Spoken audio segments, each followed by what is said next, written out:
এরপরে প্রশ্ন হলো মৃত মানুষের ফটো মোবাইল অথবা প্রিন্ট করে স্মৃতি হিসাবে রাখা যাবে কিনা। এরপরে প্রশ্ন হলো বাবা মারা যাওয়ার পর তার ঋণের পরিশোধের দায়িত্ব ছেলে মেয়ে উভয়ের উপরে হবে নাকি শুধু ছেলের উপরে হবে। ফরজ সালাতের পর কি কি তাসবিহ পড়তে হয় একটু বলবেন, এবং ফরজ সালাতের পর সম্মিলিত মুনাজাত করা যাবে কিনা। দায় রাখার সঠিক নিয়ম কি। চিপের দুই পাশে কেটে সাইজ করা যাবে কিনা। এরপরে প্রশ্ন হলো টয়লেটের ট্যাপে ওযু করা যাবে কিনা। আমার বাবা সবসময় বাড়িতে নামাজ পড়ে, তার নামাজ কি কবুল হবে। যে কোনো শুভ কাজের শুরুতে অথবা কোনো বিপদ আপদে বাসা মিলাদ করা যাবে কিনা। এরপরে প্রশ্ন হলো মেয়েরা মাথার খোপা উঁচু করে বাঁধে, এভাবে বাঁধা যাবে কিনা। এরপরে প্রশ্ন হলো সুন্নত নামাজের কাজা হয় না, তাহলে যোহর ও ফজরের আগে যে সুন্নত আছে এগুলো ছুটে গেলে কিভাবে পড়বো। এরপরে প্রশ্ন হলো সালাতের আগে নিয়ত পড়তে হবে কিনা। মৃত ব্যক্তিকে মাটি দেওয়ার সময় কবরের চার কোণা চারটি দোয়া পাঠ করা কি জায়েজ। এরপরে প্রশ্ন হলো পানি পান করার সময় বাম হাতে গ্লাস ধরে ডান হাতে লাগিয়ে পানি পান করা যাবে কিনা এবং পানি পান করার সঠিক নিয়ম জানতে চাই। এরপরে প্রশ্ন হলো ওযু করার সঠিক নিয়ম কি, সহিহ হাদিস মতে একটু দেখিয়ে দিবেন। এরপরে প্রশ্ন হলো মাজারে ভালো কিছু লাভের আশায় গরু ছাগল ইত্যাদি দেওয়া যাবে কিনা। তাসবিহ দানায় তাসবিহ গণনা করা যাবে কিনা। আমি নতুন বিয়ে করব, বাসর ঘরের স্বামী স্ত্রীর কি কি আমল আছে একটু যদি বলতেন। আচ্ছা, এরপরে প্রশ্ন হলো শ্বশুর বাড়ি থেকে যদি কোনো কিছু উপহার হিসাবে দিতে চায় আমি কি তা নিতে পারবো। আমাদের এলাকায় জানাজা নামাজের পর সম্মিলিত মুনাজাত করা হয়, কিন্তু এখন অনেক আলেমগণ বলতেছেন এটা নাকি বিদআত। কোরআন ও হাদিসের আলোকে আপনার কাছে জানতে চাই। এরপরে প্রশ্ন হলো প্রচলিত মিলাদ কিয়াম কোরআন হাদিস দ্বারা প্রমাণিত নাকি মানুষের তৈরি করে বানানো পদ্ধতি। কোরআন ও হাদিস থেকে আপনার কাছে জানতে চাই।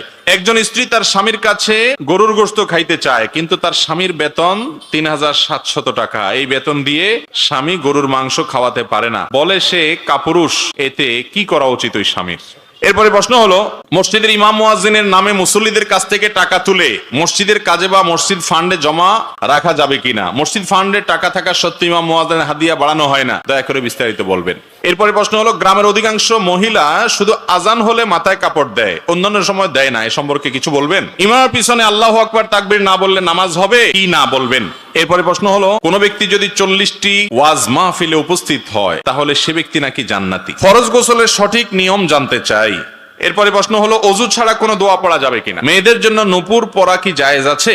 এরপরে প্রশ্ন যে জমি বন্ধক রাখে এবং যে জমি বন্ধক নেয় ইসলামের দৃষ্টিতে এদের উভয় বিধান কি। নামাজের শুরুতে ইন্নী ওয়াজ্জাহতু ওয়াজহিয়া যে দোয়া পড়া হয় এটা কি তাকবীরে তাহরিমার আগে পড়বো না তাকবীরে তাহরিমার পরে পড়বো। এরপরে প্রশ্ন হলো মাহরাম ছাড়া মহিলারা 3 বার 7 বার 40 দিন তালিম করতে পারবে কিনা, অথবা এক গ্রাম হতে অন্য গ্রামে যেতে পারবে কিনা। প্রথম প্রশ্ন হলো গ্রামের অধিকাংশ মহিলা শুধু আজান হলে মাথায় কাপড় দেয়, অন্যান্য সময় দেয় না, এ সম্পর্কে কিছু বলবেন।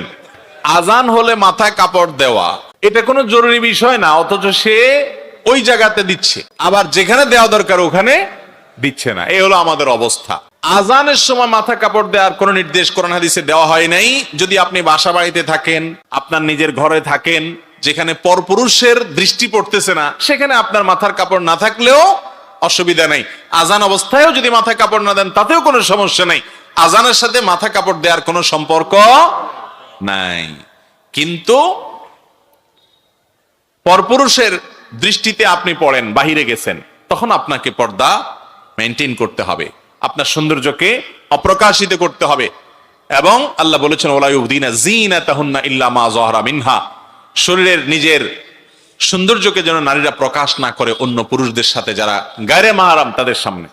অতএব মাথায় কাপড় দেওয়ার সম্পর্ক হলো আপনি গায়রে মাহরামের সামনে আছেন তখন আপনি মাথায় কাপড় দিবেন, সৌন্দর্যকে আপনি ঢাকবেন, পর্দা করবেন। আর গায়রে মাহরাম নাই, বাসা বাড়িতে নিজের মাহরামরা আছেন, সেখানে মাথা কাপড় না দিলেও সমস্যা নেই। আমাদের দেশে অনেক জায়গায় মাথা কাপড় দেওয়ার জন্য মহিলারা বলে, মহিলাদেরকে বলা হয় যত রকমের ভুল ফতোয়া আছে এগুলা সবগুলা মহিলাদের উপরে বেশি জারি করি আমরা, ঠিক না বেঠিক। বলে যে গোসল ফরজ হলে বাচ্চাকে দুধ খাওয়ানো যাবে না, গোসল ফরজ হলে বেশি সময় শুয়ে থাকা যাবে না, ছেলেটা ঠিকই শুয়ে থাকে। বলে রান্না বাড়া করা যাবে না, যত ফতোয়া আছে সব কার উপরে, ওই মহিলার উপরে। এটা ঠিক যে গোসল ফরজ হওয়ার পর দেরি না করে তাড়াতাড়ি গোসল করা উত্তম, কিন্তু এর মানে এই না যে গোসল ফরজ হয়েছে এখনো নামাজের ওয়াক্ত হয় নাই, দেরি আছে, তাহলে দেরি করলে তার গুনাহ হয়ে যাবে বা ওই অবস্থায় কাজ করলে তার সেটা হারাম হবে, এমন কোনো কথা নেই। উল্টা পাল্টা ভুলভাল ফতোয়া দিয়া মহিলাদের উপরে বেশি জুলুম করা হয় আমাদের দেশে, এগুলা করা যাবে না। তাহলে মাথায় কাপড় দেওয়ার সাথে আজানের কোনো সম্পর্ক, এটার সাথে গায়রে মাহরামের সম্পর্ক কোথাকারটা কোথায় নিয়ে আমরা লাগাই। তবে এটা ঠিক যে আজানের সময় আল্লাহর নাম শুনে তখন শ্রদ্ধার কারণে অনেক মহিলা মাথায় কাপড় দেয়। তখন শ্রদ্ধার কারণে মাথায় কাপড় না, তখন মুখে আজানের জবাব দিতে হবে। তখন কি দিতে হবে? আজানের জবাব দিতে হবে। যেটা করা লাগবে ওইটার খবর নেই, আরেকটা করতেছে। আল্লাহ আমাদের সবাইকে হেদায়েত দান করুন। মেয়েদের জন্য নূপুর পরা কি জায়েজ আছে? মেয়েরা পায়ে নূপুর পড়তে পারে, শর্ত হলো সে নূপুরে কোনো প্রকার মিউজিক থাকতে পারবে না। যদি নূপুরে মিউজিক থাকে তাহলে সেক্ষেত্রে সেই নূপুর পরা জায়েজ নয়। আম্মা জান আয়েশা রাদিয়াল্লাহু তাআলা আনহার বাসায় এক ভদ্র মহিলা এসেছেন, তার পায়ে নূপুর পরা ছিল এবং সেখানে মিউজিক ছিল। তখন তিনি তাকে বললেন যে তুমি এটা খোলা ছাড়া আমার ঘরে প্রবেশ করবে না।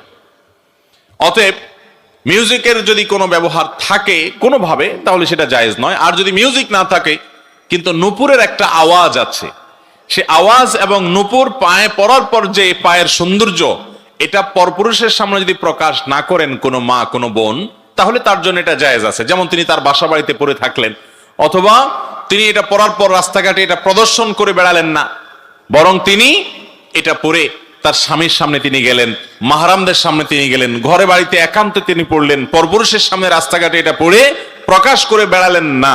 এরকম যদি হয় তাহলে সেই নূপুর পরা অবশ্যই জায়েজ আছে। মহিলা সাহাবীদের অনেকেই নূপুর পরেছেন বলে বর্ণিত আছে বিভিন্ন হাদিসে, বিধায় এটি জায়েজ আছে। আল্লাহ তাআলা কোরআনে কারীমে বলেছেন, ওয়ালা ইয়াদরিবনা বিআরজুলিহিন্না লিয়ালামা মা ইউখফিনা মিন জিনাতিহিন্না। নারীরা যেন তাদের রাস্তাঘাটে যখন তারা বের হবে তখন যেন তাদের পা গুলাকে জোরে জোরে আঘাত করে করে না চলে। যদি এরকম করে এ উদ্দেশ্যে যে তার পায়ে যে নূপুর আছে অথবা যে সৌন্দর্য আছে এটা যেন প্রকাশিত হয়, এগুলা জাহির করার জন্য যেন সেরকম ভাবে সে না চলে। অনেক সময় দেখবেন যে হাই হিল জুতা পরে মেয়েরা চলাফেরা করে, এগুলোর উদ্দেশ্য যদি থাকে যে হাই হিল জুতা পরে তার শরীরের সৌন্দর্যকে সে প্রকাশ করতে চায়, অঙ্গ প্রত্যঙ্গকে ফুটিয়ে তুলতে চায়, মানুষের দৃষ্টিকে আকৃষ্ট করতে চায়, আওয়াজ করে করে হাঁটে মানুষের দৃষ্টিকে কাড়ার জন্য, আকৃষ্ট করার জন্য, তো কোরআনে কারিমে আল্লাহ তাআলা সেটি নিষেধ করেছেন। কারণ একজন নারী, মুসলমান নারী, তার ভিতরে আত্মসম্মান থাকবে, তার ভিতরে ব্যক্তিত্ব থাকবে, তার ভিতরে এই মানসিকতা থাকবে যে আমার সৌন্দর্য নিয়ে রাস্তায় যে কোনো মানুষ মনে মনে বাজে চিন্তা করবে, আমাকে নিয়ে বাজে কল্পনা করবে, জল্পনা করবে, মনে মনে জেনা করবে, এই সুযোগ আমি দিতে পারি না। এটা হলো একজন ঈমানদারের ব্যক্তিত্ব, এটা হলো তার পার্সোনালিটি, এটা হলো তার আত্মসম্মান। আর যার মধ্যে আত্মসম্মান নাই সে তার রূপ তার সৌন্দর্যকে রাস্তাঘাটে বিলিয়ে বেড়াবে, ফেসবুকে বিলিয়ে বেড়াবে, ইউটিউবে বিলিয়ে বেড়াবে। এটা দেখে কত সহস্র মানুষ তাকে মনে মনে জেনা করবে, মনে মনে জল্পনা কল্পনায় তাকে খারাপ ভাবে চিন্তা করবে। এটা একজন অমুসলিম বা একজন ফাসেক মানুষ করতে পারে যার ভিতরে আত্মসম্মান আছে, আত্মমর্যাদা আছে। তিনি কখনো তাকে নিয়ে বাজে চিন্তা করার পথ সুগম করে দিতে পারেন না। এজন্য একজন নারী সবসময় তার এই সৌন্দর্যকে পরপুরুষের সামনে, রাস্তাঘাটে মানুষের সামনে প্রকাশ করে বেড়াবেন না। কারণ এগুলো প্রকাশ হলে কি হবে সেটা আমাদের সবার কাছে জানা। যদি কেউ বলে না তার সৌন্দর্য সে প্রকাশ করবে, কারোর মনে খারাপ হলে তার দোষ, সে নিজের মন নিয়ন্ত্রণ করুক, তাহলে বলতে হবে যে আল্লাহ রাব্বুল আলামিন মানুষকে সৃষ্টি করেছেন যে পুরুষ নারীর প্রতি, নারী পুরুষের প্রতি একে অন্যের প্রতি আকৃষ্ট হয়। অতএব এখানে আকর্ষণের সমস্ত পথ খোলা রেখে যদি বলা হয় না তোমার মনটাকে সোজা করো, মনটাকে ভালো করো, এটা পৃথিবীর সবচাইতে অযৌক্তিক কাজগুলোর একটা। দুনিয়াতে কোনোদিন এটা সম্ভব হবে। তথাকথিত পশ্চিমা দুনিয়ার দেশগুলোতে দেখেন, সেখানে নারীরা অনেক খোলামেলা, অনেক অশ্লীল পোশাক আশাক পরে চলাফেরা করে। সেখানকার পুরুষদের মন, তারা অনেক শিক্ষিত, তথাকথিত সভ্য, তারা আমাদেরকে অনেক সভ্যতার সবক শিখায়। তাদের দেশে নারীদের প্রতি পাশবিক নির্যাতন হয় নাকি হয় না?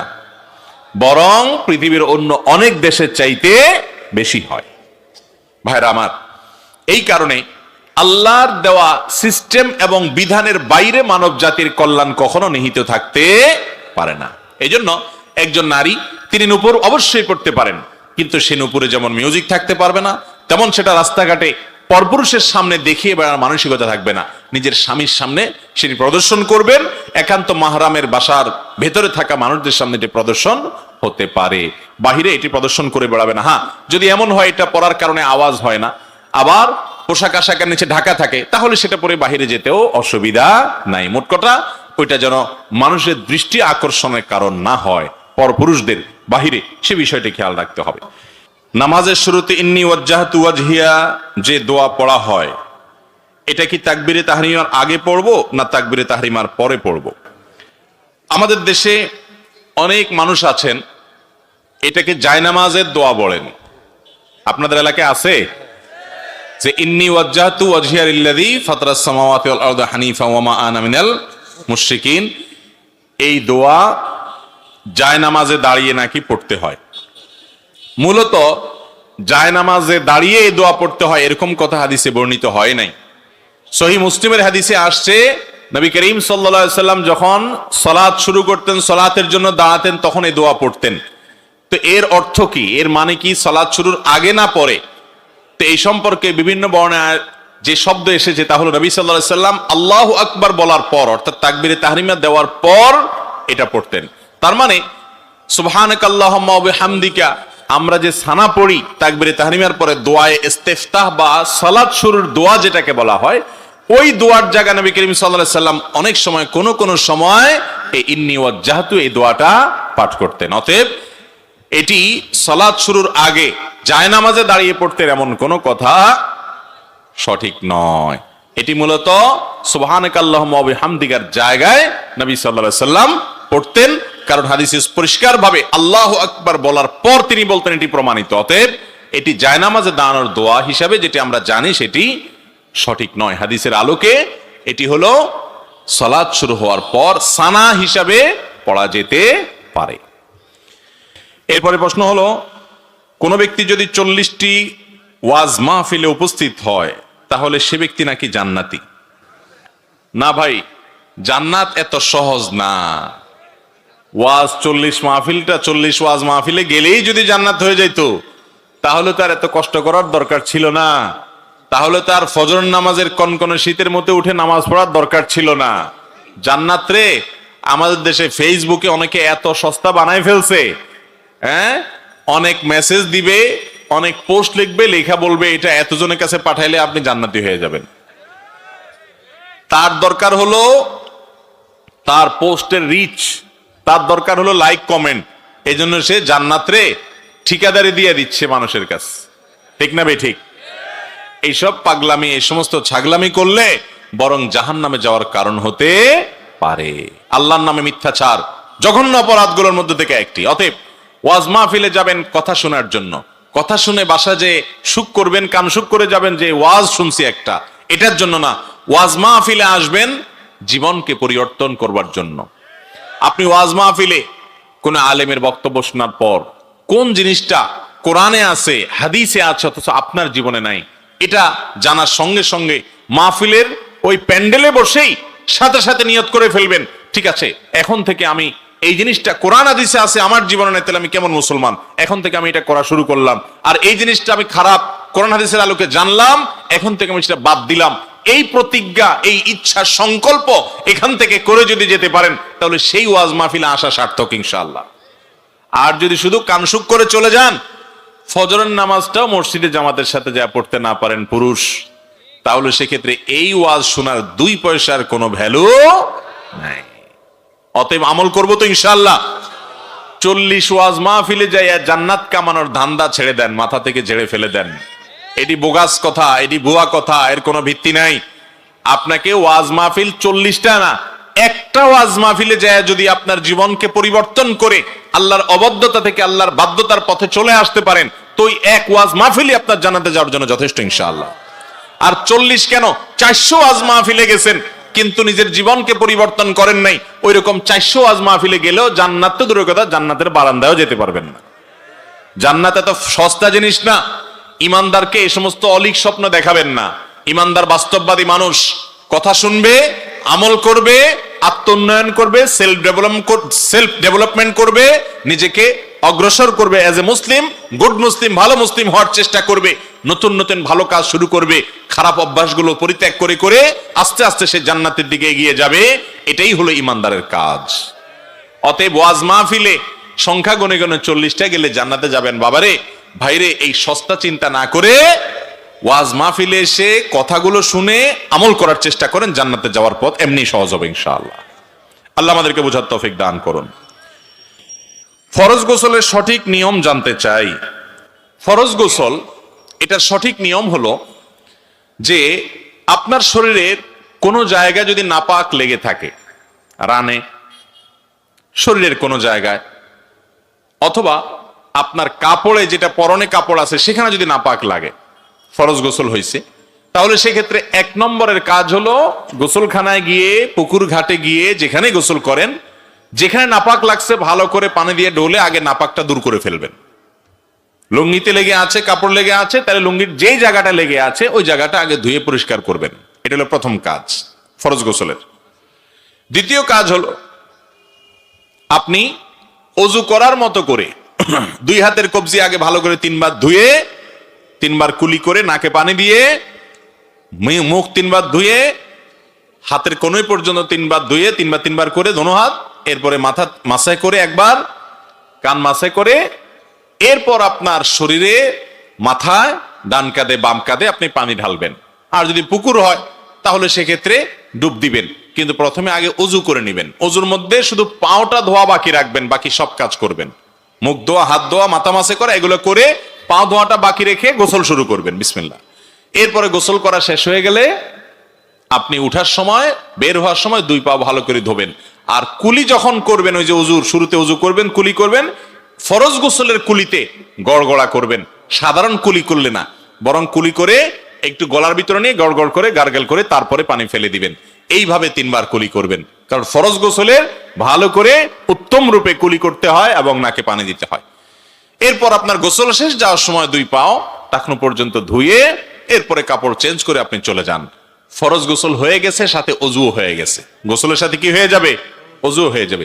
এই পদ্ধতিতে গোসল করা হলো সুন্নাত।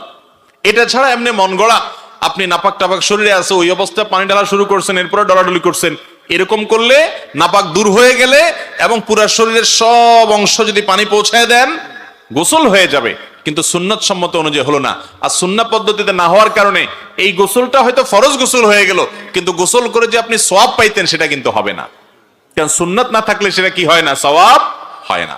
অতএব ফরজ গোসলের সুন্নাহ পদ্ধতি আমরা অনুসরণ করে ফরজ গোসল করবো ইনশাআল্লাহ। টয়লেটে ঢোকার সময় বিসমিল্লাহ পড়ে ঢুকবেন এবং গোসল করে বের হয়ে আসবেন। একবারে কাপড় চোপড় সব খুলে টয়লেটের ভিতরে একাকি যদি আপনি গোসল করেন, বড় কোনো গুনাহ হবে না, যেহেতু কেউ দেখছে না, কিন্তু এর কারণে ছোট গুনাহ হবে এবং এটা অনুচিত, কারণ আর কেউ না দেখলেও আপনাকে আপনার রব ঠিকই দেখছেন। অতএব সে বিষয়ে যথেষ্ট লজ্জাশীল হবে একজন ইমানদার মানুষ, সে বিষয়ে চেষ্টা করবে।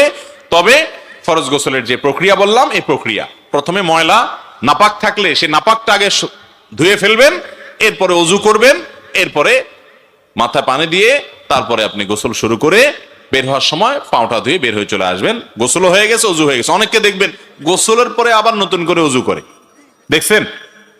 এটার কোনো প্রয়োজন নেই। গোসলের পরে অজু করবে সে যে ব্যক্তি গোসল করতে করতে তার অজু চলে গেছে। হতে পারে গোসলের মধ্যখানে তার পেশাব আসছে, পেশাব করছে, অথবা বায়ু নির্গত হয়েছে, তাহলে সে নতুন করে গোসলের পরে আবার অজু করবে।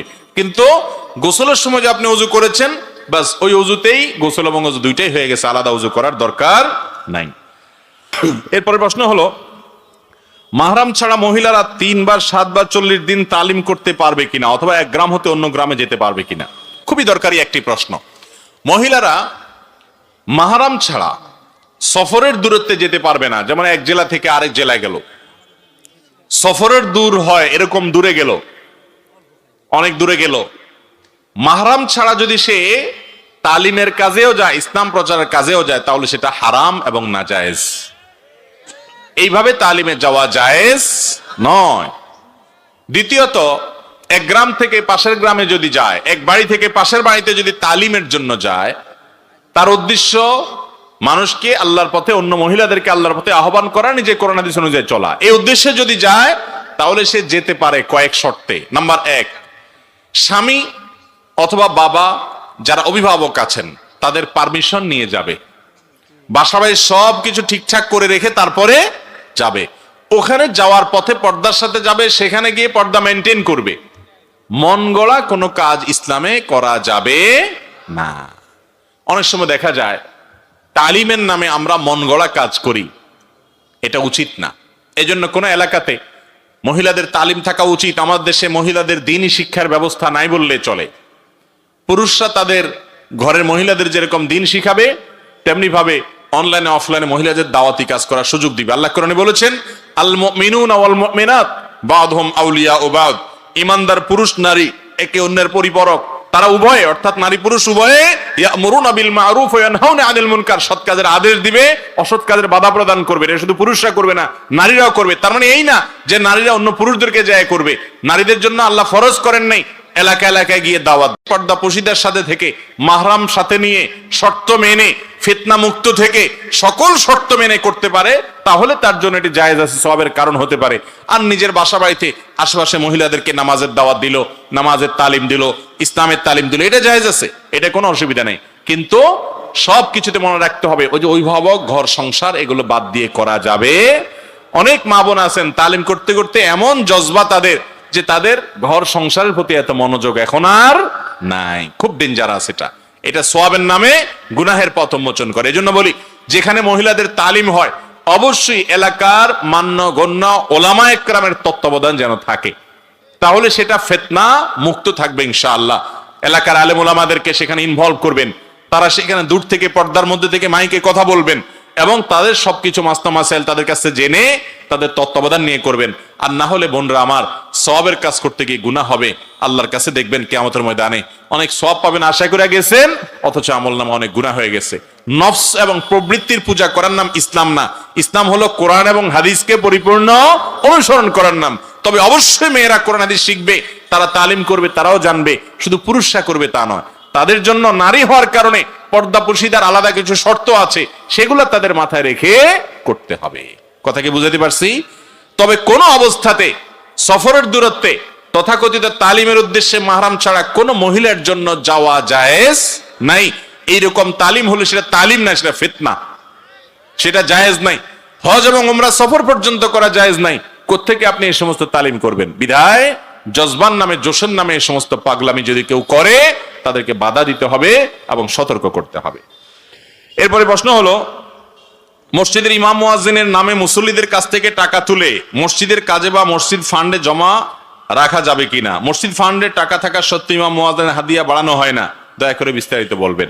ভাইরা আমার, আমাদের দেশের খুব গর্হিত একটা কাজ হলো এটা। অনেক মসজিদ আছে, মসজিদের ফান্ডে হাজার হাজার লাখ লাখ টাকা আছে, কিন্তু ইমাম সাহেব, মুয়াজ্জিন সাহেব বেচারার টাকা বাড়াবে, ওয়াজ মাহফিল করে বক্তাকে এনে হাজার হাজার টাকা দিবে, কিন্তু নিজের মহল্লার মসজিদের ইমাম সাহেব বেচারার বেতনটা সামান্য কিছু টাকা দিবে, তাও বাকি রাখবে। আছে না নাই? খুব জঘন্য কথা। যে ইমাম 24 ঘন্টা আপনাকে সার্ভিস দিচ্ছে, তার ব্যাপারে খবর নাই, ওই দূর থেকে হুজুর এনে 1 ঘন্টা ওয়াজ করায়া সেই হুজুরের একেবারে খাওয়াচ্ছেন, হাতে পায়ে পানি ঢালি দিচ্ছেন, পারলে লাল গালিচার সম্বর্ধনা দিচ্ছেন। আর আপনার এলাকায় যে আলেম সারাদিন অপমান হচ্ছে, ছোট হচ্ছে, বেচারার বেতনটা ঠিক মতো দিচ্ছেন না, তার সংসার কিভাবে চলে খোঁজ খবর নিচ্ছেন না, বেতনটা বাড়াচ্ছেন না। এটা ইসলামের সেবা না, এটা হলো প্রবৃত্তির পূজা। অতএব মসজিদে যারা দায়িত্বে আছেন, খবরদার, মসজিদে যারা কাজ করেন সে সমস্ত আলেমদের, অনেক মাদ্রাসার মাহফিল হয়, মাদ্রাসার শিক্ষকদের বেতন দেওয়ার খোঁজ খবর নাই, মাহফিলের জন্য লাখ লাখ টাকা খরচ করেন। ইসলাম এই পাগলামির নাম না, খবরদার। যেখানে যা দরকার সেখানে তা খরচ করবেন। অতএব ইমাম মুয়াজ্জিনদের বেতন ঠিক মতো দিবেন, মনে রাখবেন তো ইনশাআল্লাহ। আর ইমাম মুয়াজ্জিনদের নামে টাকা তুলে যদি মসজিদ ফান্ডে রেখে দেন, তাহলে এটা হলো আল্লাহর নামে চুরি করার মতো। আল্লাহর নামে চুরি করা বুঝেন? মানে একজন চুরি করে, বলে যে আমি নিজের জন্য করি না, আল্লাহর জন্য করি। এই লোকের কিয়ামতের ময়দানে মায়ের 2টা বেশি পড়ার ভয় আছে। কারণ আল্লাহ কিয়ামতের ময়দানে যদি তারা জিজ্ঞাসা করে, তোর দরকার হলে তুই চুরি করতি, এটা তুই পরে হিসাব দিতি আমার কাছে, তুই আমারে কেন চোরের আমার নামে কেন চুরি করলি?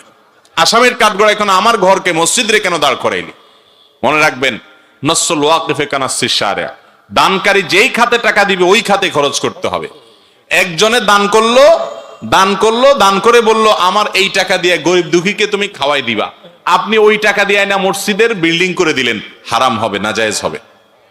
এটা জায়েজ হবে না, কারণ ওই ব্যক্তি আপনাকে এই জন্য টাকা দেয়নি। কথা কি বুঝতে পারছেন? একজন মসজিদের ইট কেনার জন্য, সিমেন্ট কেনার জন্য, রড কেনার জন্য, বিল্ডিং করার জন্য টাকা দিছে, আপনি ওই টাকা দিয়া মসজিদের ইমাম মুয়াজ্জিনের বেতন দিলেন, জায়েজ হবে না। আবার ইমাম মুয়াজ্জিনের কথা বলে টাকা নিছেন, টাকা উঠছে 10,000, ইমাম মুয়াজ্জিন থেকে 5,000 ভাগ করে দিয়ে আর বাকি 5,000 মসজিদে রেখে দিয়েছেন, জায়েজ হবে না। অনেক মসজিদ কমিটির লোকেরা এটা করে, সারা জীবন বাইরে দুর্নীতি করে, 2 নম্বরই করে, মসজিদে আইসা দায়িত্ব পাইয়া এখানেও 2 নম্বরই করে। আরে ভাই, সব জায়গায় 2 নম্বরই করলে উপায় আছে? আল্লাহর ঘরেও 2 নম্বরই? খবরদার। ওলামা একরামের হক, মানুষের হক, এগুলো নষ্ট করবেন না। দানকারী যে জন্য দিছে ওই খাতে আপনাকে দান করতে হবে। হ্যাঁ, এখন আপনি বলবেন মসজিদে টাকা দিলে তাহলে ইমাম মুয়াজ্জিনরা বেতন নেয় কিভাবে? এটার উত্তর হলো, যারা মসজিদের জেনারেল ফান্ডে টাকা দেয়, যে মসজিদের যে কোনো কল্যাণের জন্য দিয়ে দিলাম, যেমন দান বাক্সে টাকা দেয়, বলে দেয় না যে এটা দিয়ে নির্মাণ কাজ করবেন, এটা দিয়ে টিউবওয়েল গাড়বেন, এমন কোনো নির্দিষ্ট খাত নাই, মসজিদের জন্য দিলাম, তাহলে মসজিদের কল্যাণে যে কোনো কাজেই সেটা কি করা যাবে? ব্যয় করা। ইমাম মুয়াজ্জিনের বেতনও মসজিদের কল্যাণেই ব্যয়, সেই হিসাবে ওটা খরচ করা যাবে। আল্লাহ তাআলা আমাদের সব ক্ষেত্রে হিসাব করে পদক্ষেপ নেওয়ার, আয় এবং ব্যয় করার তৌফিক দান করুন। মসজিদ কমিটিতে ঢুকলেন, সভাপতি সেক্রেটারি হয়ে গেলেন, আর মনে করলেন জান্নাত সোজা হয়ে গেল, বরং সেখানে যদি উল্টাপাল্টা করেন আল্লাহর কাছে হিসাব আরো কঠিন হতে পারে। এরপরে প্রশ্ন হলো, অজু ছাড়া কোনো দোয়া পড়া যাবে কিনা? উত্তর হলো, দোয়া, যে কোনো দোয়া পাঠের জন্য অজু কখনো শর্ত নয়, কারণ দোয়াটা এত জরুরি একটা কাজ, সব সময় দোয়া করা লাগতে পারে। এজন্য আল্লাহ রাব্বুল আলামিন দোয়ার জন্য অজু শর্ত রাখেন নাই। এমনকি কোরআনে কারীমও যদি মুখস্থ কেউ তেলাওয়াত করে, সেটার জন্য আল্লাহ তাআলা অজুর শর্ত রাখেন নাই। তবে কোরআন স্পর্শ করার জন্য অজু লাগবে।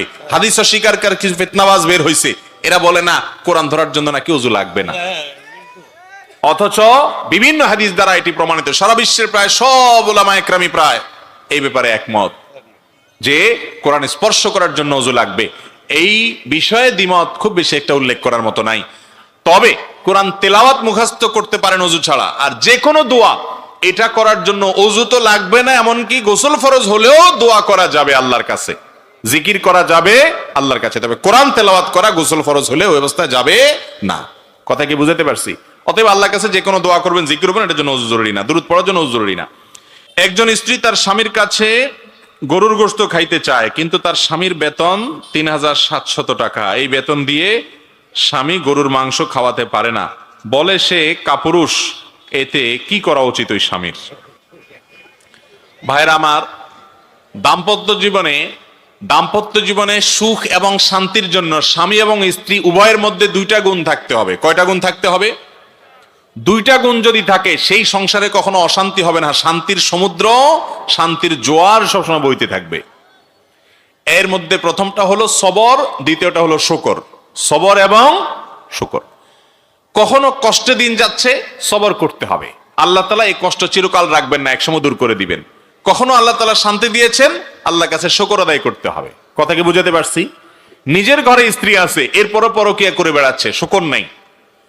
আল্লাহ তাআলা পরীক্ষা ফেলেছেন, স্বামীর বেতন এখন কম, আপনি স্বামীকে একটা বাজে কথা বলছেন, কাপুরুষ বলছেন, আপনার ভিতরে সবর নাই, আপনি খারাপ মহিলা। একইভাবে আপনার স্বামী সে আপনার সব ভালো আছে, কোনো একটা জিনিস হয়তো নাই, যৌতুক পাই নাই আপনার বাবার বাড়ি থেকে, তখন আপনাকে একটা খারাপ কথা বলল, একটা বাজে কথা বলল, সেও ছোট লোক। একজন ইমানদার কখনো এ ধরনের আচরণ করতে পারে। নবী করিম সাল্লাল্লাহু আলাইহি সাল্লামের বাসায় মাসকে মাস অতিবাহিত হতো, দুটি কালো জিনিস, পানি আর খেজুর ছাড়া আর কিছু পাওয়া যেত না। এটা দিয়ে তারা মাসকে মাস পার করে দিতেন। তাদের এত কষ্ট হতো, তারপরও তারা স্বামী সম্পর্কে বাজে মন্তব্য করেন নাই। মনে রাখবেন, যে স্বামী চুরি করে, ডাকাতি করে, 2 নম্বরি করে, মিথ্যা কথা বলে, অবৈধ উপার্জন করে কেজিয়ে কেজিয়ে গোশত কিনে খাওয়ায়, ওই স্বামীর চাইতে সেই স্বামী হাজার লক্ষ কোটি গুণ শ্রেষ্ঠ ভালো, যেই স্বামী হারামের ধারে কাছেও যায় না। ভাইরা আমার, এর আগের যে সমস্ত পূর্বসূরি আমাদের সোনালী যুগের মানুষরা ছিলেন, তাদের স্ত্রীরা, নেককার স্ত্রীরা স্বামীদেরকে বলতেন, প্রয়োজনে বাসায় খালি হাতে আইসেন, তারপর হারাম আনবেন না, আমরা হারাম খাইতে চাই না, কারণ এই দিন না আরো দিন আছে, আল্লাহর কাছে হিসাবদিহি করা লাগবে। যেই বোন তার স্বামী তাকে গোশত কিনে খাওয়াচ্ছে না, আপনি কষ্ট পাচ্ছেন, আপনি সবর করেন। স্বামীর সংসারে কষ্ট করার পর আল্লাহ তাআলা একসময় সন্তানদেরকে এত টাকা পয়সা দেয়, সেটা খাইয়া শেষ করতে পারে না। অনেক মহিলা আছে স্বামীর সংসারে সুখী হয় না, কিন্তু সংসার যখন বড় হয়, ছেলে মেয়ে যখন বড় হয়, আল্লাহ তাকে অনেক সুখ দেয়, আছে না নাই? অনেকের হয়তো তখনও সুখ হলো না, আল্লাহ তাআলা তাকে আরো পরে দিবেন। জান্নাতের সুখ তো ইমানদারের জন্য বরাদ্দ আছে ইনশাআল্লাহ। এই জন্য সবর এবং শুকর এটা থাকতে হবে। অনেক পুরুষ আছে সবরও নাই, শুকরও নাই, অনেক মহিলাও আছে সবরও নাই, শুকরও নাই। এবং সবর শুকর এই দুইটা জিনিসই হলো দাম্পত্য জীবনের শান্তির মূল মন্ত্র। খেয়াল রেখে চলবো না ইনশাআল্লাহ। আপনার স্ত্রীর মধ্যে একটা জিনিস নাই, অন্য মহিলার মধ্যে আছে। আরেক বাড়িতে ভালো খায়া আসছেন, রান্নাটা সেই রকম হয়েছে, আইসে এবার বউরে খোঁচানো শুরু করলেন, কি রান্ধো তুমি, যে রান্দা দিছে ওই মহিলা, যে স্বাদ, শিখতে পারো না কিছু। ছোট লোক স্বামী, এর নাম কি স্বামী? ছোট লোক স্বামী। আল্লাহ তাআলা তাকে রান্নার তৌফিক দিয়েছেন, এতটুকু রাঁধতে পারে না, অনেকে এরকম আছে।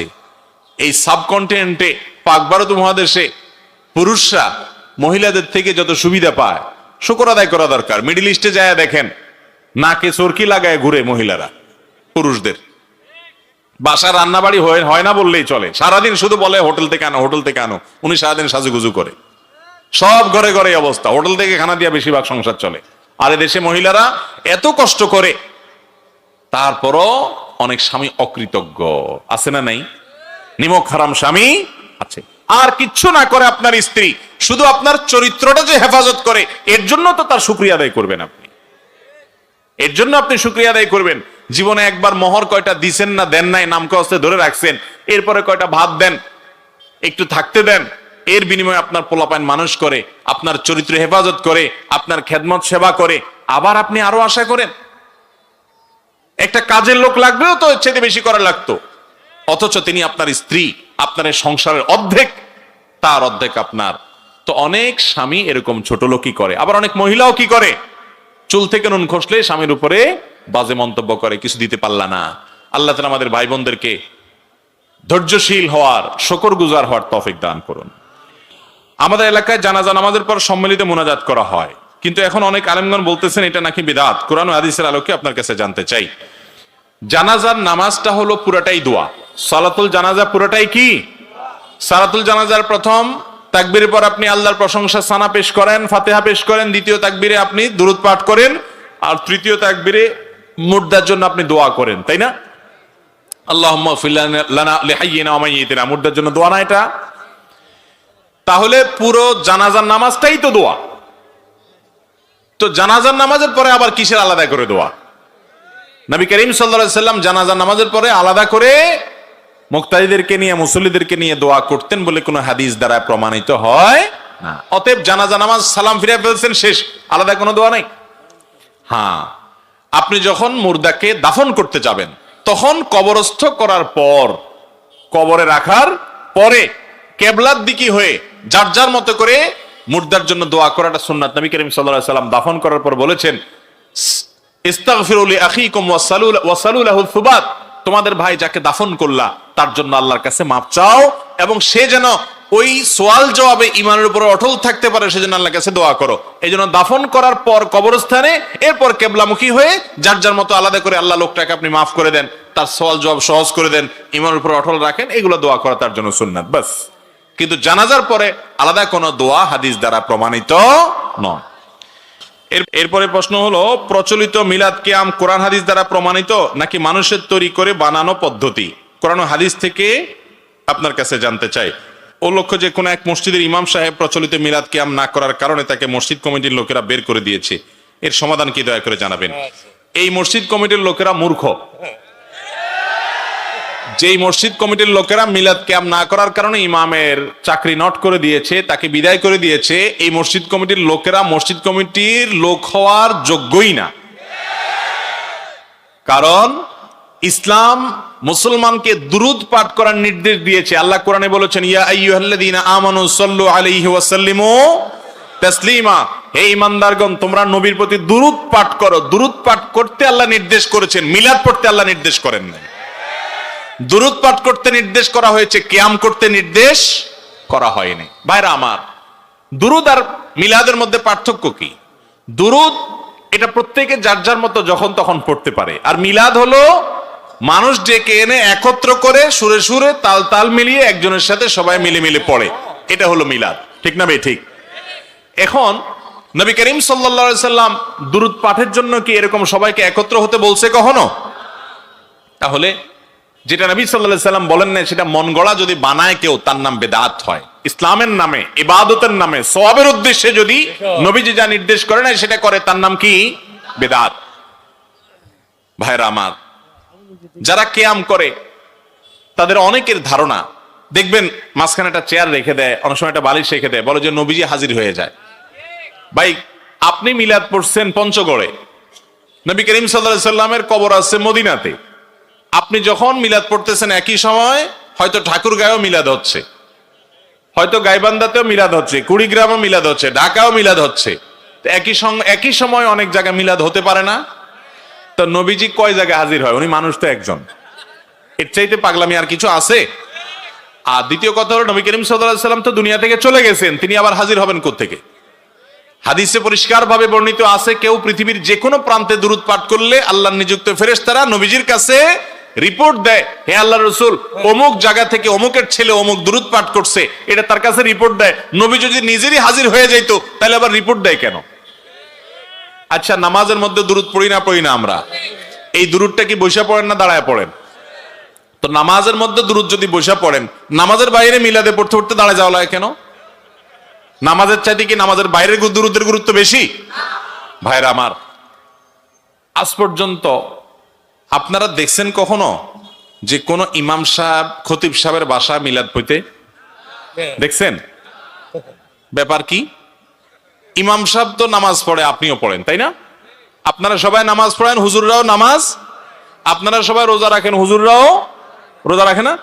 আপনারা সবাই কোরআন তেলাওয়াত করেন, হুজুররাও কোরআন তেলাওয়াত। তাহলে সব কাজ আপনারাও করেন, হুজুররাও করে। মিলাদটা দেখবেন হুজুররা শুধু সবার বাড়িতে পড়ে, নিজের বাড়িতে কোনোদিন হয়। আপনি দেখেন তো কোন হুজুর বলছে কোনোদিন যে ভাইরা মুসল্লিরা আজকে আমার বাড়িতে মিলাদ, আজকে মসজিদে আমার তরফ থেকে মিলাদ, আমি জিলাপি আনছি, শুনছেন কোনোদিন? কাহিনী কি? তাহলে বোঝা গেল এখানে ঝামেলা একটু, যে হুজুর নিজে করে না, সবাইটা করে, কাহিনীটা কি? ভাইরা আমার, দুরূদ বেশি বেশি করে পড়বেন, দুরূদ পড়তে হবে, নবীর প্রতি মহব্বত থাকতে হবে, না হলে ইমানদারি হওয়া যাবে না। কিন্তু তার সাথে মিলাদ বা কিয়ামের কোনো সম্পর্ক নাই। অতএব ইমাম সাহেব মিলাদ কিয়াম পড়ে না দেখে ইমাম সাহেবরে বাদ দিয়েছে যারা, এরা ওই মসজিদ কমিটির লোক হওয়ার যোগ্যতাই নাই। আল্লাহ তাআলা আমাদেরকে বুঝার তৌফিক দান করুন। তবে ভাই, এগুলো নিয়ে গন্ডগোল ফাসাদ করা যাবে না, তুচ্ছতাচ্ছিল্য করা যাবে না, নিজেদের মধ্যে মারামারি কাটাকাটি করা যাবে না। যারা মিলাদ কিয়াম করে তারাও আমাদের ভাই, তারাও মুসলমান, তারাও আহলে কিবলা, তারাও আমাদের ভাই। আমাদের দৃষ্টিতে তারা ভুল করছেন, এতটুকুর কারণে আমরা সঠিকটার উপরে থাকবো, ভুলটাকে ভুল বলবো। তাই বলে এটা নিয়ে মারামারি কাটাকাটি ভেজাল গন্ডগোল ফাসাদ এলাকাতে করা যাবে?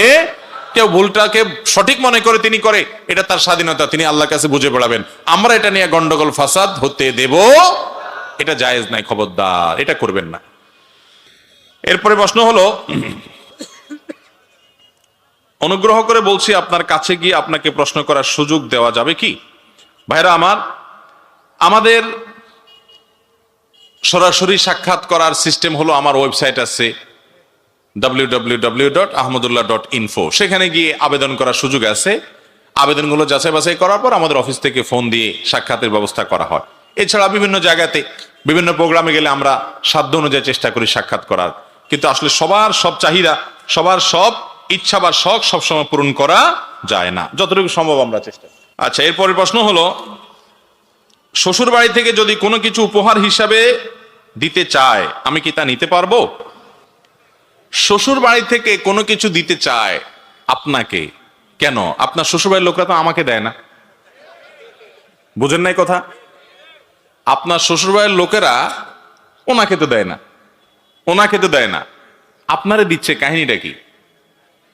হ্যাঁ, বেশিরভাগ ক্ষেত্রে কাহিনী হলো, যেহেতু তাদের মেয়েটা আপনার কাছে আছে, আপনার অত্যাচার জুলুম থেকে যেন মেয়েটা বাঁচতে পারে, এইটা বেশিরভাগ ক্ষেত্রে এক ধরনের উৎকোচ, ঘুষ, যে আপনি লোভী মানুষ, কিছু খাওয়াইলে দিলে আপনি আর মেয়েটার প্রতি জুলুম করবেন না, এই জন্যই বেশিরভাগ শ্বশুরবাড়ি থেকে দেয়।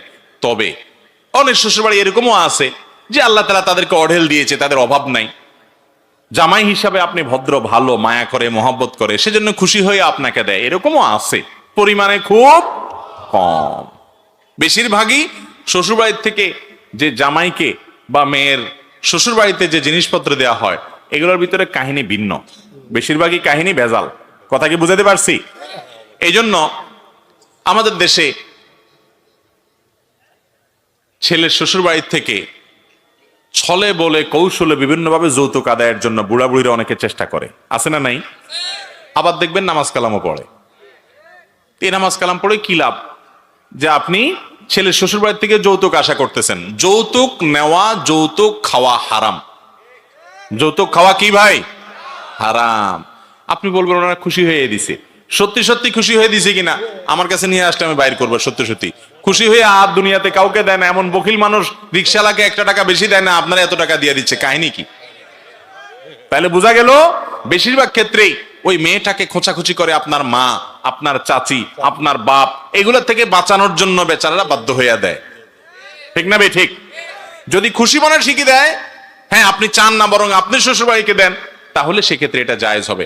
বাইরে আমি সব জায়গায় বলার চেষ্টা করি, বিভিন্ন সময় বলি, আপনি একটা পুরুষ, একটা ঘর থেকে একটা মেয়েকে তার বাবা তার মা জন্মের পর থেকে বিয়ের উপযুক্ত করা পর্যন্ত কত কষ্ট করে মানুষ করছে, কত টাকা খরচ হয়েছে, কত পয়সা খরচ হয়েছে, কত ঔষধ বড়ি ট্রিটমেন্ট তার পিছনে খরচ হয়েছে, এবং চিকিৎসা দিছে, পড়ালেখা করাইছে, মানুষ করছে, কত রাত জাগছে। এরপর সে যখন মানুষ হয়ে গেল, উপযুক্ত হয়ে গেল, প্রাপ্তবয়স্ক হয়ে গেল, বিয়ের উপযুক্ত হলো, আস্ত পুরা মেয়েটা আপনাকে দিয়ে দিছে চিরজীবনের জন্য। পড়ালেখা করাইছে বাপমা পয়সা করে খরচ করে, এখন সে তার শিক্ষাটা দিয়ে আপনার বাচ্চা কাচ্চা পড়াচ্ছে চিরজীবনের জন্য। সে বাড়িতে চলে আসছে, আমাদের হয়ে গেছে। এত বড় একটা নেয়ামত পাইছি আপনাদের মাধ্যমে, আপনাদের এই কৃতজ্ঞতা কখনো শুকর আদায় করতে পারবো না। সেইটা তো করেনই না, বরং উল্টা বরং মেয়ের বাপের কাছ থেকে ইনায়া বিনায়া বলেন যে ফ্রিজ তো আমার আসলে দরকার নাই, আপনার মেয়ের জন্যই দরকার। মোটরসাইকেল আমি কি করব, আমি তো এমনিই চলতে পারি, আপনার মেয়েকে পিছনে একটু ঘোরা লাগবে না, সেজন্য মোটরসাইকেল দিলে আপনার মেয়েরই ভালো হবে আর কি। এগুলোর নাম হলো ছোট লোক। এগুলোর নাম কি? এই ছোট লোকই থেকে আমরা বের হয়ে আসবো তো ইনশাআল্লাহ। যুবক যারা বিয়ে করেন নাই, খবরদার মেরুদণ্ড সোজা করেন। আমার অল্প আছে, আমি গরিব মানুষ, ওই গরিব মানুষ অল্প নিয়ে থাকবো, শ্বশুর বাড়ির জিনিসের দিকে আমি তাকাবো না, ছোট লোকই করব। ঠিক আছে তো ইনশাআল্লাহ? মুরব্বীরা সাবধান, এই যৌতুক 2 নম্বরই নিবেন না। বৌমারে খোঁচাখুচি করেন, আর এদিকে আপনি কপাল ঘষেন, সিজদা করেন। তো এই সিজদা করে আল্লাহকে আপনি সন্তুষ্ট করতে পারবেন না, কারণ আপনি মানুষের হক নষ্ট করতেছেন। এই যৌতুক অভিশাপ, এটা গুনাহ, এটা হারাম। অতএব যৌতুক থেকে আমরা বেঁচে থাকবো তো ইনশাআল্লাহ। এরপরে প্রশ্ন হলো, আমি নতুন বিয়ে করব, বাসর ঘরের স্বামী স্ত্রীর কি কি আমল আছে একটু যদি বলতেন। ভাইরা আমার, এই সম্পর্কে মাসনুন এবং মুস্তাহাব যে আমলগুলো আছে সেগুলো হলো যে একজন স্বামী বাসর ঘরে গিয়ে তার স্ত্রীর কপালে হাত রেখে দোয়া করবে, আল্লাহুম্মা ইন্নী আসআলুকা খায়রাহা ওয়া খায়রা মা জুবিলাত আলাইহি ওয়া আউযু বিকা মিন শাররিহা ওয়া শাররি মা জুবিলাত আলাইহি। অর্থাৎ আল্লাহ, এই ভদ্র মহিলা আপনারে বান্দি, তার ভিতরে যত কল্যাণ আছে সে কল্যাণগুলো আমি চাই, যত অকল্যাণ আছে সেটা থেকে আমি পানাহ চাই, এটা দোয়া করবেন। এরপরে ওযু করে 2 রাকাত নামাজ পড়বেন এবং স্ত্রী সেখানে পেছনে ইক্তেদা করবে, অর্থাৎ জামাতের সাথে পড়বেন। এটা মাসনুন বিভিন্ন সালাফ থেকে জামাতের সাথে পড়া প্রমাণিত। বাস, এটা হলো বাসর রাতের আমল। এর বাইরে আপনার মহারণা পরিশোধ আমাদের দেশে অনেক সময় বাসর রাতে দেয়, এটা আরো আগে আগে দিয়ে দেওয়া উচিত। বাসর রাতে ইমোশনাল একটা সময় মহর ধরছে 10 লাখ টাকা, টাকা 10,000 নিয়ে বলতেছেন এটা এখন আপাতত রাখো, আল্লাহ বাঁচায় রাখলে কত টাকা হবে, আমি কয়দিন পর ইটালি চলে যাব, কত টাকা দেবো তোমারে, এসব পাম্পটি দিয়া টিয়া ওই বেচারির এরপরে বলবে না তুমি দাবি ছাড়ছুনি। তখন বেচারির শর্মে পড়ে, লজ্জায় পড়ে, ইমোশনে পড়ে হয়তো বলে ফেলবে যে ঠিক আছে আমি টাকা দিয়ে কি করবো, আপনি হইলেই তো চলবে। দিলেন বেচারির হকটা মেরে দিয়ে। এইসব 2 নম্বরই করা যাবে। আপনার কাছে মহরের টাকা না থাকলে আপনারা বিয়ে করতে বলছে কে? নবী করিম সাল্লাল্লাহু আলাইহি ওয়াসাল্লাম বলছেন যার বিয়ে করার টাকা নাই সে রোজা রাখবে, চরিত্র হেফাজতের জন্য কি করবে? সে সিয়াম পালন করবে। আপনারা বিয়ে করতে বলছে কে? বিয়ে করবেন, মহরের টাকা জোগাড় করবেন, যত টাকা মহর দিতে পারবেন তত টাকা ধার্য করবেন। মেয়ের বাপরাও এক্ষেত্রে কম দায়ী না। মহর ধরে 10 লাখ, 20 লাখ, 30 লাখ। যে ছেলের সাথে বিয়ে দিচ্ছেন আপনি নিজে জানেন সেই ছেলে 10,000 টাকা বেতনে চাকরি করে, তাহলে ওর কাছ থেকে 10 লাখ টাকা আপনি আশা করেন কেমনে? এগুলো মেয়ের বাপরা ধরে এজন্য যে যদি কখনো আমার মেয়েরে তালাক দিতে যায় যেন এই টাকার জন্য সে আটকা পড়ে যায়। তো বিয়ের আগে থেকেই যদি আপনার নেগেটিভ চিন্তা হয়, সংসার টিকবে কেমনে? যত মুরব্বী চাচারা আছে জিজ্ঞেস করেন ওনাদের বিয়ের মহর কত ছিল? 200, 400, 50, 10, 5 টাকা। মানে সেই যুগের 5 টাকার দাম বেশি বুঝলাম, তাই বলে অনেক টাকা ছিল না, কিন্তু তাদের বিয়েগুলোর সব এমন টিকা টিকছে, ভালোবাসাগুলোর সব সুপারগুলো আঠার মতো। আর আপনার মহারণা 10 লাখ টাকা ধরেন, কি মোহাব্বত, কি প্রেম ভালোবাসা, কি মেসেজ আদান প্রদান, চটপটি খাওয়া খাওয়ি, এত মোহাব্বত, অথচ 3 দিন পরে দাদা ঠুস করে ভেঙে গেছে। এখনকার এই ভালোবাসাগুলো বেশিরভাগ মেড ইন চায়না, ঠুনঠান করে ভেঙে যায়।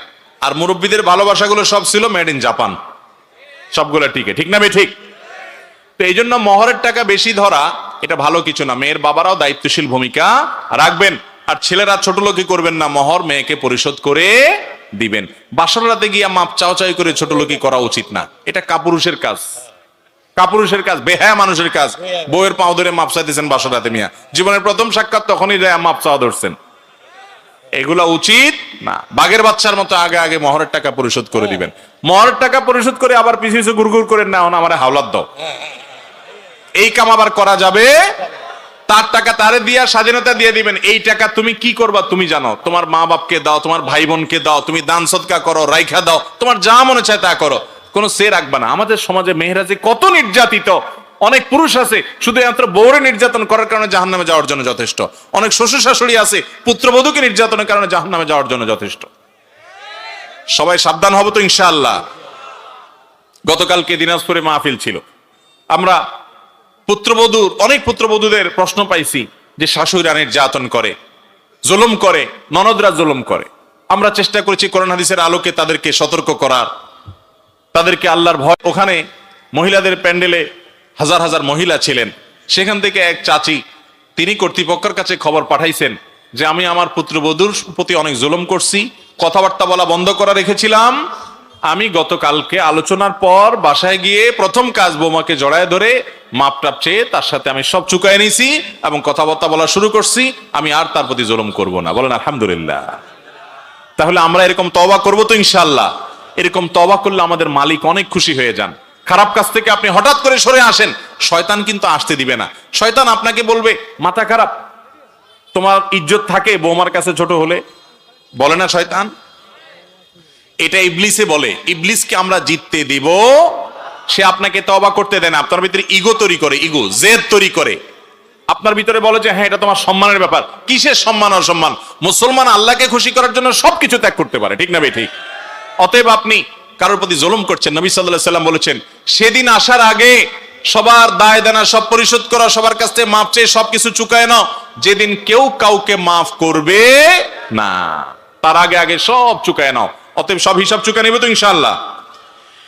এরপরে প্রশ্ন, যে জমি বন্ধক রাখে এবং যে জমি বন্ধক নেয়, ইসলামের দৃষ্টিতে এদের উভয় বিধান কি? ভাইরা আমার, জমি বন্ধক নেওয়া এবং জমি বন্ধক রাখা এই দুইটাই ইসলামের দৃষ্টিতে জায়েজ আছে, এটা কোনো নাজায়েজ বিষয় না।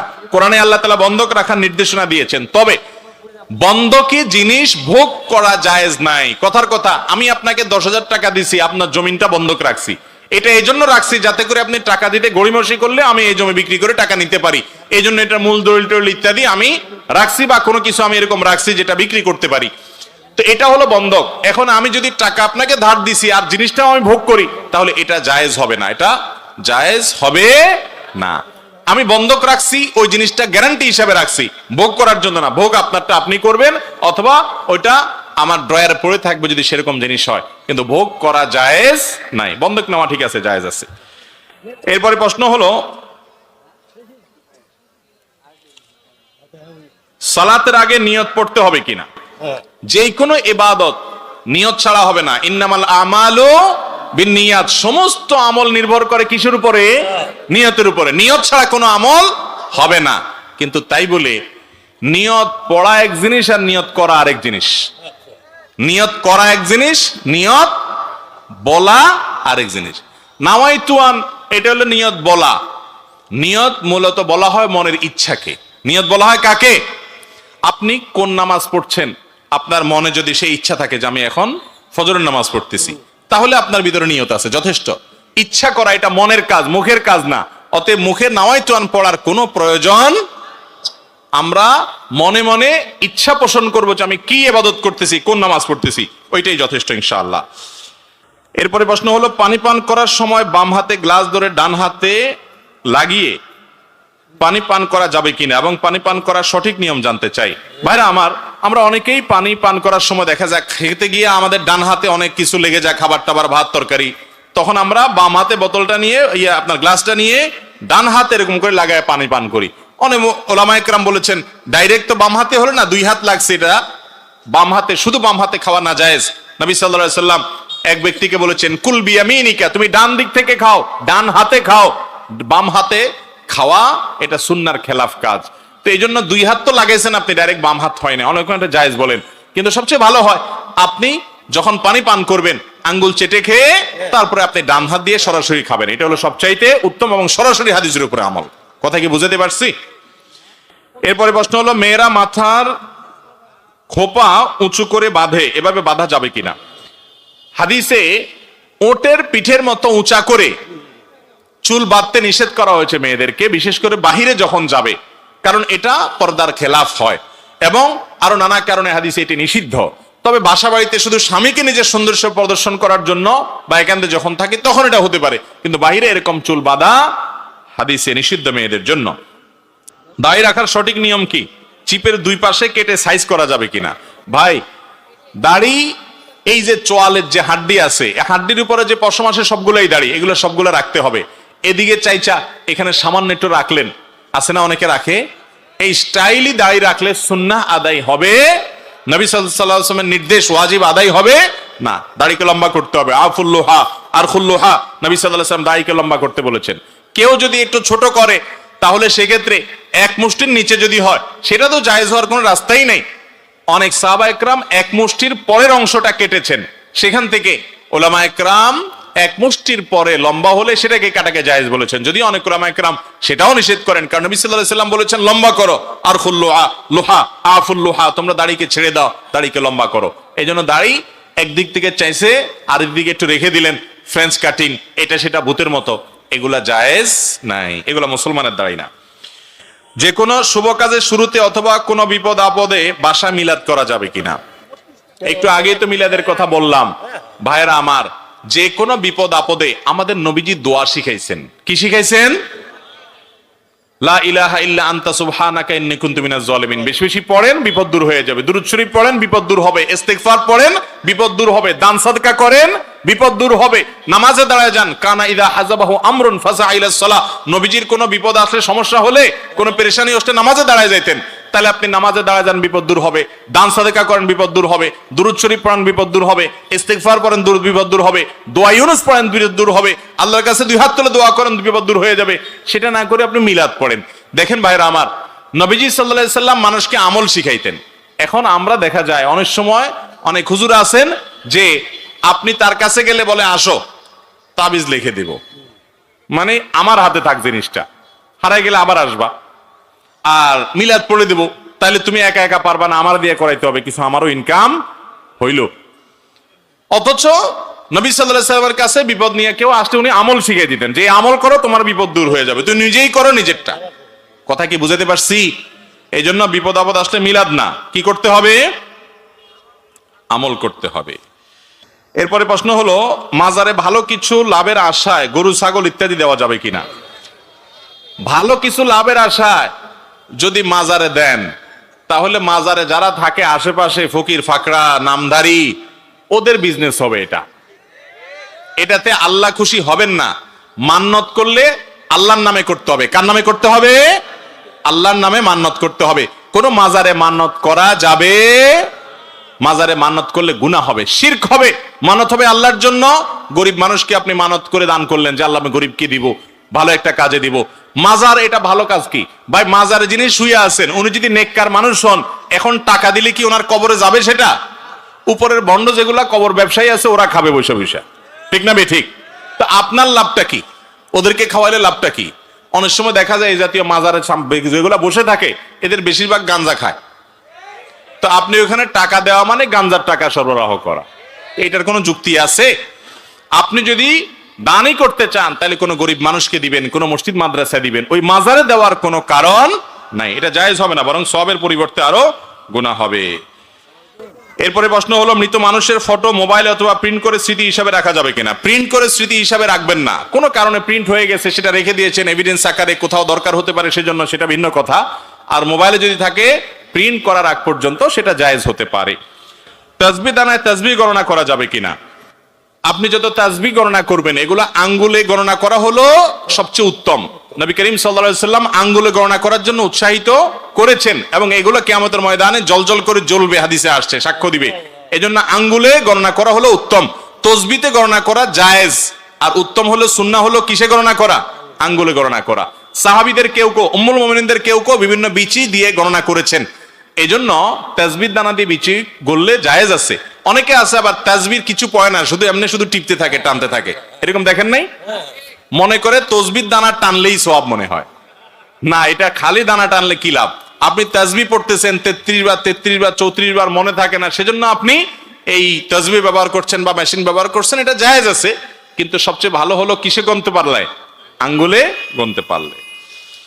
এরপরে প্রশ্ন হলো, ওযু করার সঠিক নিয়ম কি? সহিহ হাদিস মতে একটু দেখিয়ে দিবেন।